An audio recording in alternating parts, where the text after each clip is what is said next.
Нема поамериканска работа од хамбургер и помфрит, и тоа во ресторан близу Конгресот на Капитол Хил. Но Стейси Ритер вели дека нема ништо американско во тоа како здравствените осигурителни компании ги третираат незините 12-годишни ќерки близначки. Се се врти околу доларот. Не сте ништо освен трошок, особено ако паднете болни. Ова е ќерката Хана.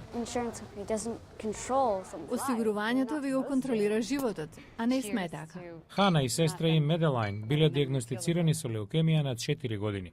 Ритер вели дека поради болеста, осигурителната компанија одбила да ги покрие трошоците за лекарства. Законот за здравствена заштита, што го иницираше Обама, нуди покритие за до 129 милиони американци кои, како ќерките на Ритер, имаат претходна здравствена состојба. На ден пред републиканците во представничкиот дом да гласаат за повлекување на законот, Ритер се реши да сведочи во Конгресот. Осигурителната компанија одлучи дека знае повеќе од лекарот, светски познат педијатар ендокринолог. Дебатата за реформата на здравствената заштита ги подели американците и стана неверојатно жесток.